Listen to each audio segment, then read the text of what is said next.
अस्सलाम वालेकुम वरहमतुल्लाहि वबरकातुहू। उम्मीद है कि आप सब खैरियत से होंगे।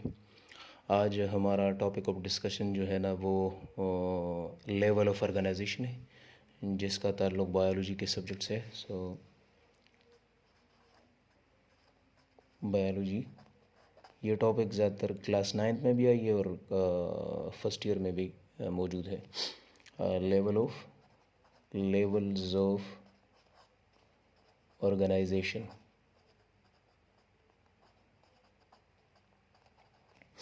ऑर्गेनाइजेशन के जगह हम बॉडी भी लिख सकते हैं कि एक बॉडी या एक ऑर्गेनाइजेशन कितने स्टेप्स में जो है ना ये तकमील को पहुंचती है, कितने स्टेप्स में बॉडी जो है ना वो बनती है।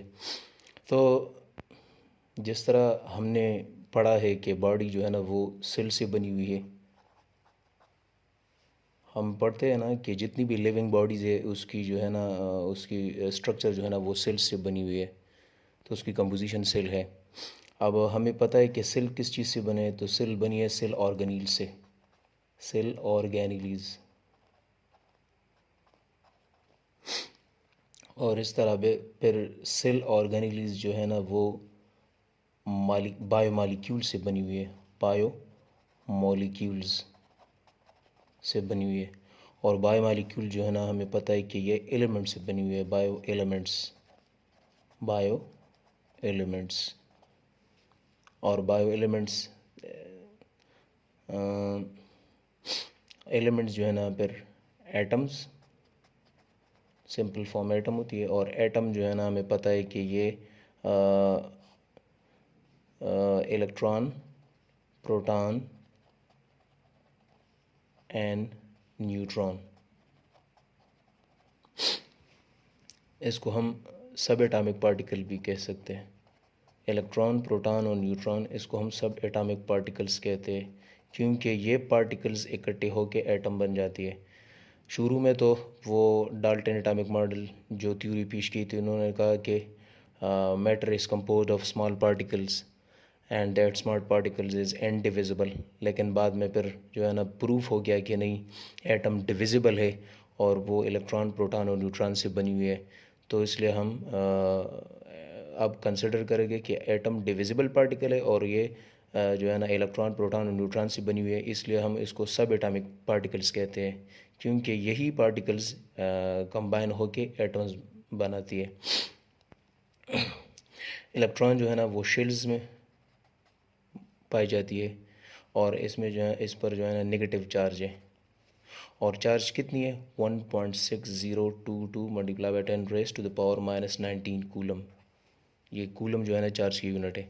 इस तरह प्रोटॉन जो है ना वो न्यूक्लियस में मौजूद होती है और पॉजिटिव चार्ज है।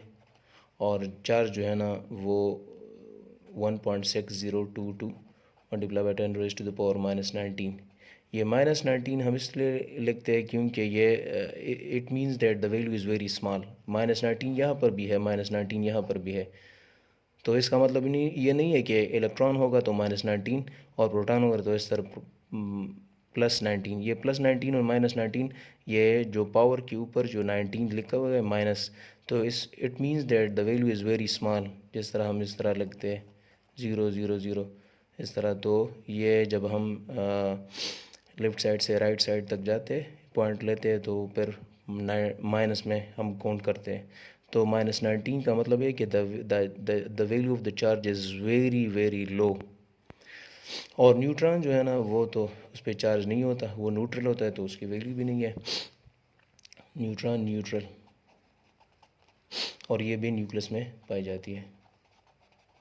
तो यही 3 पार्टिकल, इसके अलावा और भी पार्टिकल्स हैं एटम के बनने में मदद करते हैं, लेकिन ये 3 जो है ना ये बहुत ज़्यादा इम्पोर्टेंट है। और यही सब एटॉमिक पार्टिकल जो है ना ये इकट्ठे होकर एटम्स बनाती है। फिर एटम जो है ना हमने डिफ़ाइन किया कि atom it is the smallest entity of matter which takes part in a chemical reaction. Atom शुरू में तो वही कंसेप्ट थी कि atom is the smallest particle, smallest entity of matter which is indivisible. लेकिन हम तो इनडिविजिबल की बात नहीं करते, क्योंकि लेटर ऑन प्रूफ हो गया कि एटम इज़ डिविजिबल। तो हम इस तरह डिफिनेशन करेंगे कि it is the smallest entity of matter which take parts in a chemical reaction which is divisible, which is furtherly composed of subatomic particles like electron, proton and neutron। इस तरह हम कह सकते हैं। अब एटम्स और एलिमेंट में ये फ़र्क है। बाज़ औक़ात लोग कहते हैं कि एटम्स और एलिमेंट में क्या फ़र्क है। एलिमेंट जो है ना, ये फ्री स्टेट में पाए जाते हैं। जिस तरह हमने कहा कि atom takes part in a chemical reaction, atoms reaction में हिस्सा ले सकते हैं, लेकिन एलिमेंट्स जो है ना वो फ्री स्टेट में होते हैं, वो स्टेबल होता है। सही है ना। तो एलिमेंट्स स्टेबल होते हैं, एटम अनस्टेबल होते हैं। एटम्स रिएक्शन में हिस्सा लेता है, लेकिन एलिमेंट रिएक्शन में हिस्सा नहीं लेता। सही है। तो अब हमारे पास जो है ना एलिमेंट्स है।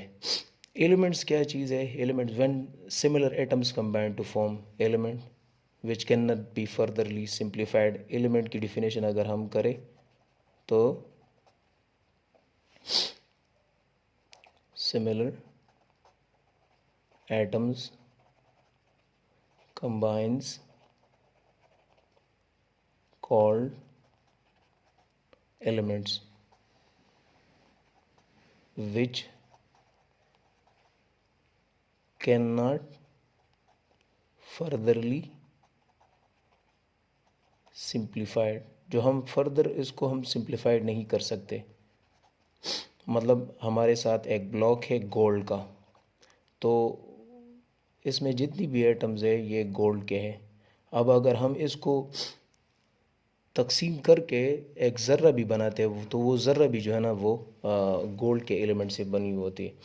तो इसलिए हम कहते हैं कि similar atoms combined called elements and elements cannot furtherly simplified by any physical and chemical mean।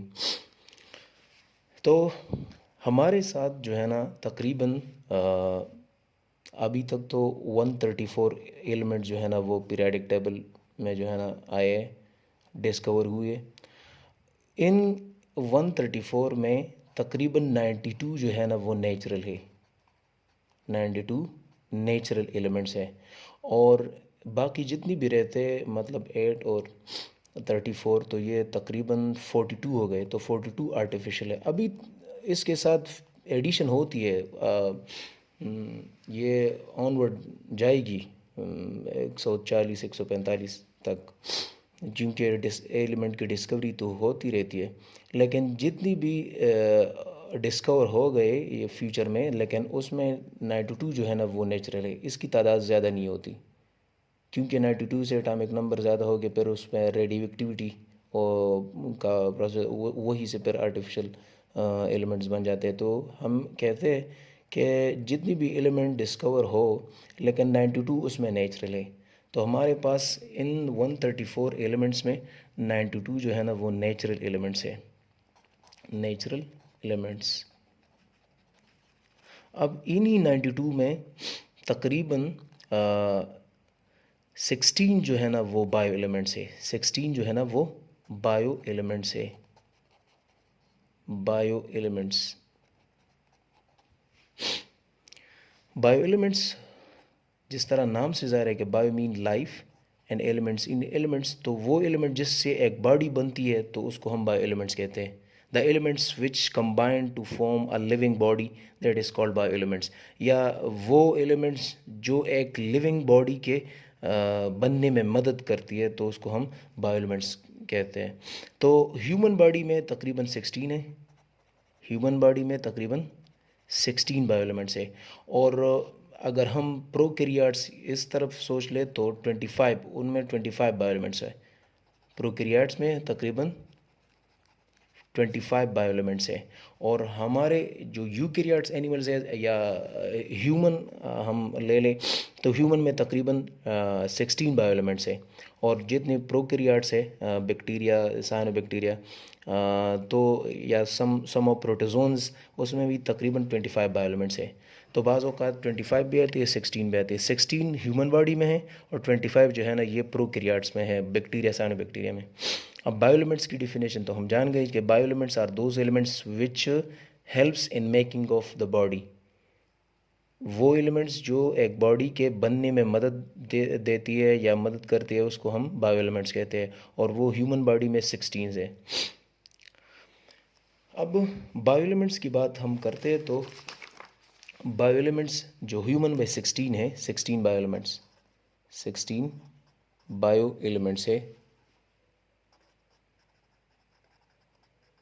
तो उसको हम थोड़ा जो है ना डिवाइड करते हैं 3 कैटेगरीज में। एक को हम कहते हैं major bio elements, major bio elements, एक को कहते हैं हम माइनर बायो एलिमेंट्स, और एक को कहते हैं trace elements, trace bio elements, minor bio elements, और एक को कहते हैं major bio elements. Major bio elements मतलब मेजर मीन्स ज़्यादा, तो तकरीबन ये 16 बायो एलिमेंट्स में मतलब अगर 16 बायो एलिमेंट्स से हमारी हमारी बॉडी 100% बनी हुई है, तो इस 100% में तकरीबन 99% बॉडी जो है ना वो इस मेजर बायो एलिमेंट्स से बनी हुई है। तो मेजर बायो एलिमेंट्स 6 है। कितने हैं? 6। और इनसे हमारी बॉडी जो है ना वो 99% बनी हुई है। उसमें कार्बन है, फास्फोरस है, C for carbon, P for phosphorus, calcium है जिसको हम कैल्शियम भी बोलते हैं, कैल्शियम, और ऑक्सीजन है, नाइट्रोजन है, और हाइड्रोजन है।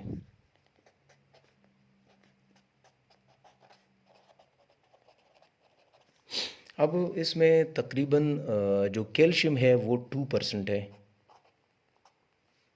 और ये फास्फोरस जो है ना ये 1% है। इसके साथ साथ कार्बन जो है ना वो 18% है, और ऑक्सीजन जो है वो 65% है,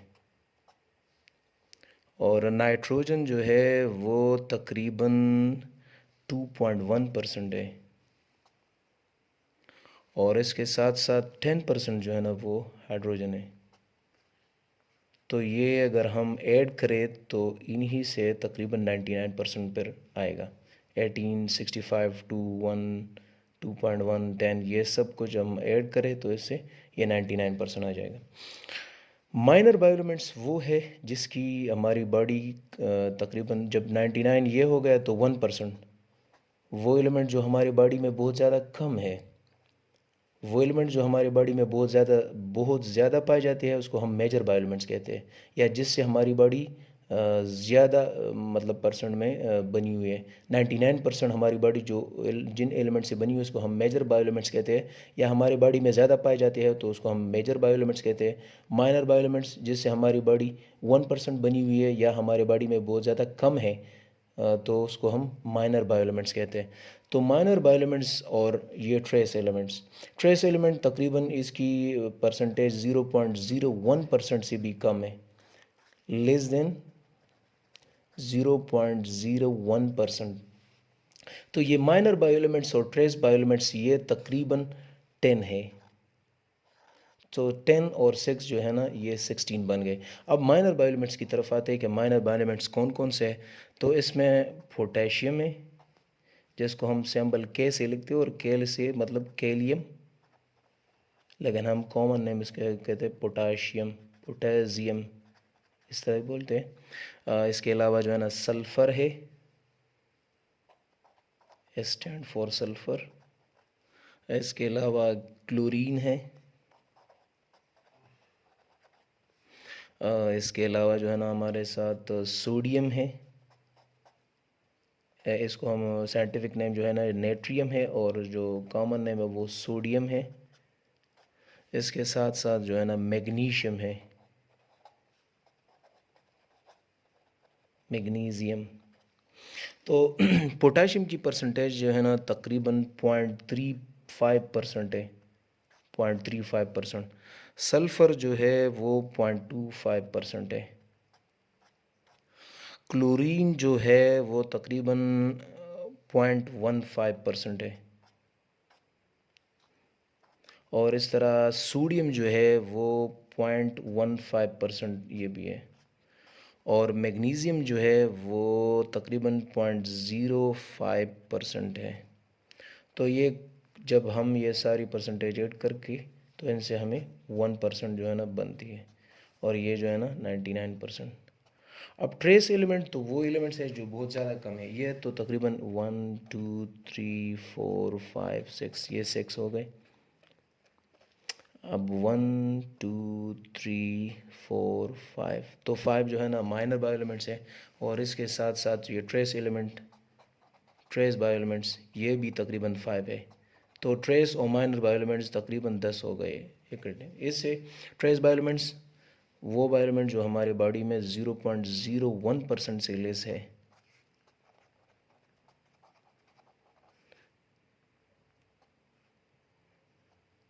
zero point zero one percent से भी कम है, तो उसको हम ट्रेस बायो एलिमेंट्स कहते हैं। उसमें जो है ना आयरन है जिसको हम फेरम कहते हैं, या फेरम, साइंटिफिक नेम फेरम है, और जो सैम कॉमन नेम है तो वो आयरन के नाम से मशहूर है।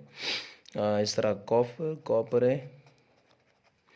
इस तरह जो है ना मैंगनीज़ है मैंगनीज़। इसके साथ साथ जिंक है और आयोडीन है। तो ये जो है ना ये सारे जो है ना तकरीबन 0.01% है ये सारे। और ये 5 जो है ना ये भी 5 है, 1 2 3 4 5। ज़्यादातर इसमें MCQs ये आती है कि ये जितनी भी 16 एलिमेंट है बायो एलिमेंट्स से उसमें ज़्यादा परसेंटेज किस चीज़ के है, तो ऑक्सीजन की ज़्यादा परसेंटेज है। सही है। ज़्यादातर लोग जो है ना वो फिर उसको पता नहीं होता, लेकिन MCQs इस तरह थे कि the most highly percentage element in bio elements, तो वो 65% है ऑक्सीजन। दूसरे नंबर पे तकरीबन 18% पे कार्बन है, और तीसरे नंबर पे हाइड्रोजन है। सही है। अब इसके बाद यही बायो एलिमेंट जो है ना वो कंबाइन होके बायो मालिक्यूल्स बनाते हैं। तो बायो मालिक्यूल्स हमारे साथ जो है ना ये bio elements combine to form molecules. तो बायो एलिमेंट्स तकरीबन 16 है। यही 16 बायो एलिमेंट्स कंबाइन होके हमारे साथ बायो मालिक्यूल्स बनाते हैं। अब बायो मालिक्यूल्स हमारे साथ जो है ना 4 है, 4 मेन बायो मालिक्यूल्स है। जैसे हमारी बॉडी बनी हुई है, हम इसमें एक एडिशन करते अलोंग विद वाटर, क्योंकि वो भी हमारे साथ एक इम्पोर्टेंट बायो मालिक्यूल है। लेकिन हम डिस्कस करते हैं 4। तो यहाँ पर हम लिखते हैं कि बायो मालिक्यूल्स कौन कौन से हैं। तो बायो मालिक्यूल्स जब बायो एलिमेंट्स कंबाइन होके बायो मालिक्यूल्स बनाते हैं, एलिमेंट्स कंबाइन होके बायो मालिक्यूल्स बनाते हैं। तो 16 बायो एलिमेंट्स है, उनसे 4 या 5 बायो मालिक्यूल्स बनते हैं। वो पहला जो है ना लिपिड है, प्रोटीन, कार्बोहाइड्रेट्स, न्यूक्लिक एसिड और वाटर। वाटर बहुत ज़्यादा इम्पोर्टेंट है। वाटर की हम साथ लिख ले तो सही है। बायो मालिक्यूल्स हमारे, क्योंकि life without water is not possible, so water mention करनी है। तो 16 bioelements combine to form biomolecules. There are 4 biomolecules: lipid, protein, carbohydrate and nucleic acid. And the most important biomolecule that is water. Water भी molecule है और ये life में पाई जाती है। विदाउट वाटर जो है ना लाइफ इम्पॉसिबल है। तो बायोमोलिक्यूल्स बन गए। अब बायोमोलिक्यूल्स, यही बायोमोलिक्यूल्स जो हमने आपको बता दी, तो ये कंबाइंस होके सेल ऑर्गेनील्स बनाते हैं। अब सेल ऑर्गेनील्स जो है ना वो माइटोकॉन्ड्रिया हो गया, ये एक ऑर्गेनील है mitochondria. Mitochondria, Golgi apparatus,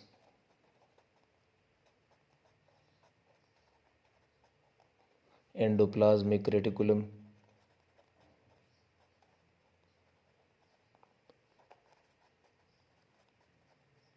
endoplasm reticulum हो गया, इस तरह न्यूक्लियस हो गया, लाइसोसोम,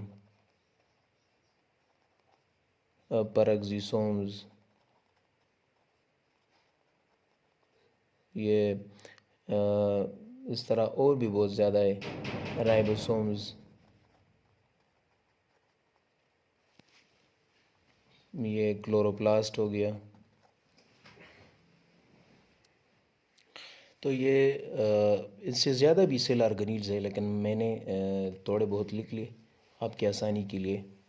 तो ये mitochondria, Golgi apparatus, endoplasm reticulum, nucleus, lysosome, peroxisome, ribosome, chloroplast, chromoplast, leucoplast, ये सब कुछ जो है ना ये प्लास्टर्स में आ जाती है।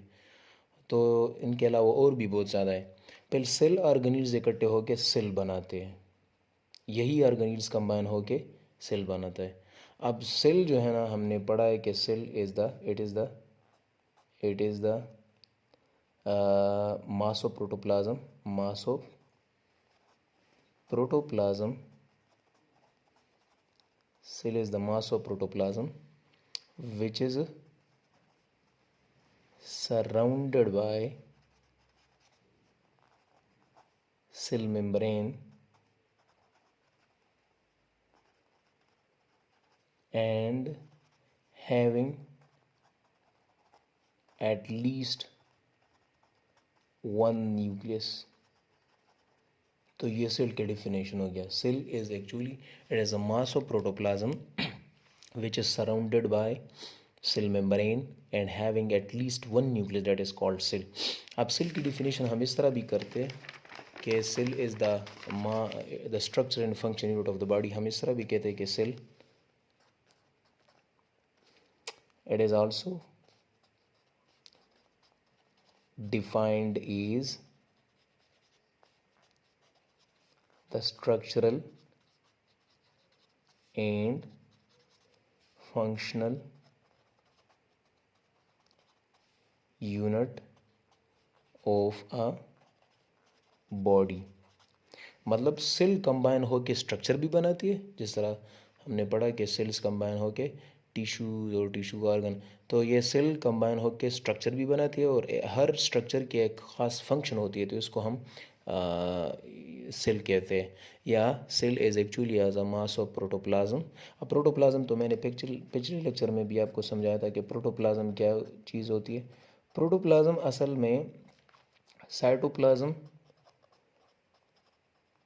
और न्यूक्लियोप्लाज्म या न्यूक्लियस को हम इस तरह nucleoplasm, cytoplasm and nucleoplasm is combinely called protoplasm. और मोस्ट ऑफ द रिएक्शन जो है ना, most of the reactions occurs in the protoplasm of a cell। Cell में जितनी भी रिएक्शन होते हैं उसमें ज़्यादातर रिएक्शन जो है ना वो प्रोटोप्लाज्म में होते हैं, मतलब साइटोप्लाज्म और न्यूक्लियोप्लाज्म में होते हैं। तो हम जो पिछले डेफिनेशन में हमने पढ़ा कि cell is actually a mass of protoplasm which is surrounded by cell membrane and at least one nucleus that is called cell, या सेल की डेफिनेशन हम इस तरह भी कहते हैं। अब सेल्स जो है ना, सेल कंबाइन होके क्या बनाती है, टिश्यू। हमारी बॉडी में बहुत ज़्यादा सेल्स हैं, ट्रिलियंस ऑफ सेल्स हैं। जो ह्यूमन बॉडी अगर हम तस्वर करें या एनिमल बॉडी, तो इसमें ट्रिलियंस ऑफ सेल्स हैं और एक एक सेल में फिर जो है ना मुख्तलिफ़ किस्म के रिएक्शंस होते हैं। तो और ज़्यादातर रिएक्शन जो है ना वो प्रोटोप्लाज्म में होती है, इसलिए हम प्रोटोप्लाज्म को लिविंग एंटिटी भी कहते हैं, लिविंग एंटिटी। क्योंकि अगर प्रोटोप्लाज्म नहीं होता तो रिएक्शन नहीं होते, रिएक्शन नहीं होते तो एनर्जी कहाँ से आती है और ये सब कुछ कहाँ से होता। तो प्रोटोप्लाज्म एक लिविंग एंटिटी है, इसमें ज़्यादातर रिएक्शंस होते हैं। तो सेल जो है ना फिर वो सेल्स कंबाइन होकर टिश्यू बनाते हैं। अब टिश्यू जो है ना अ ग्रुप ऑफ सेल्स। अब सेल्स जो है ना सिमिलर भी हो सकते हैं और डिफरेंट भी हो सकते हैं। सिमिलर सेल्स जो है ना कंबाइन होके सिंपल टिश्यू बनाते हैं। Similar sales combine to form simple tissue. Different cell combine to form compound tissue.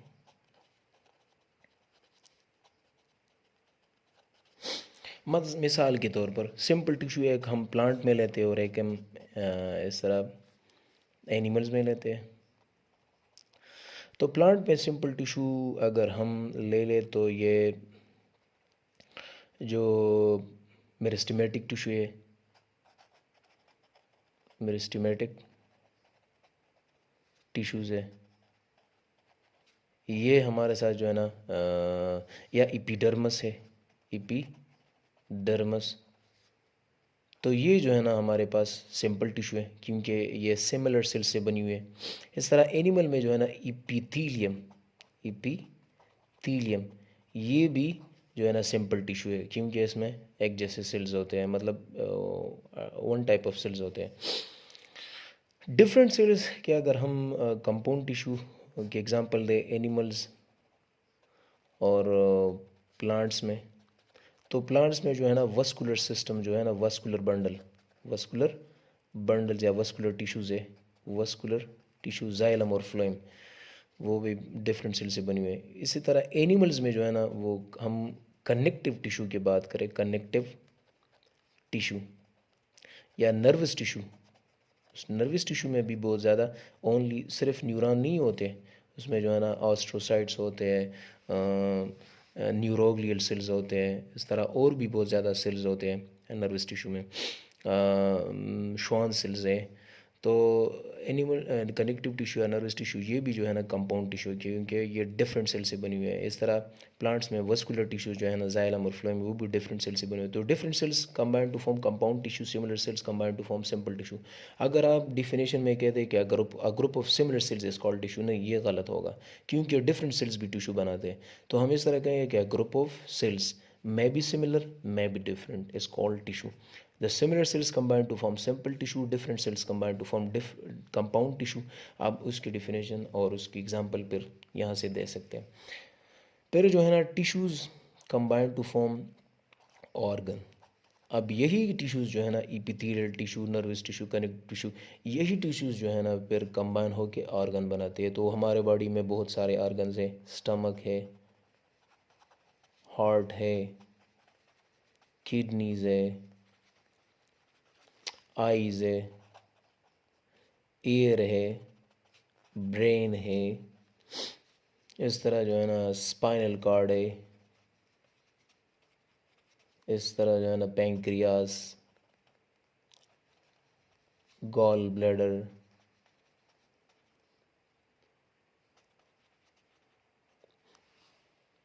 Lungs, liver, इस तरह बहुत सारे ऑर्गन्स हैं, मैंने एग्जांपल के तौर पर दिए आपको। अब ऑर्गन्स जो है ना, organs combine to form system. Organs जब ऑर्गन्स कंबाइन होते हैं तो वो क्या बनाती है, सिस्टम बनाते हैं, सही है। तो सिस्टम्स के बारे में हम पढ़ेंगे कि सिस्टम, अब organs combine to form system, system कितने organs combine to form organ system, organ system. अब हमारे बॉडी में तकरीबन 11 सिस्टम्स है, 11 सिस्टम्स है, मेनली 11। उसमें पहला जो है ना डाइजेस्टिव सिस्टम है,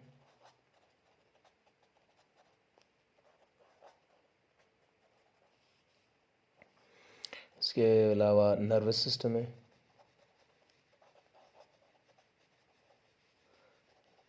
रेस्पिरेटरी सिस्टम है,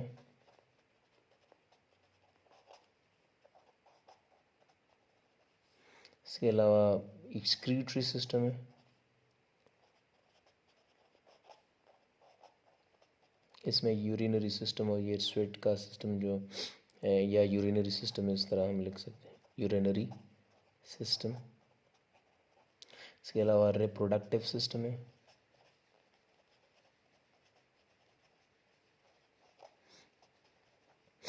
इसके अलावा हमारे पास जो है ना सर्कुलेटरी सिस्टम है,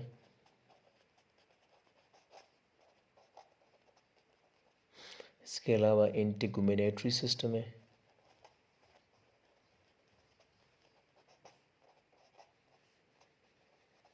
इंटीग्यूमेटरी सिस्टम में ये स्किन, हेयर्स, नेल्स जो है ना ये आते हैं। इसके अलावा जो है ना लिम्फेटिक सिस्टम है, लिम्फेटिक सिस्टम। इसके अलावा एंडोक्राइन सिस्टम है, एंडोक्राइन सिस्टम ये हार्मोन का सिस्टम, जितने पिट्यूटरी ग्लैंड और थायराइड ग्लैंड ये सब हार्मोन्स, रिलेटेड टू हार्मोन। इसके अलावा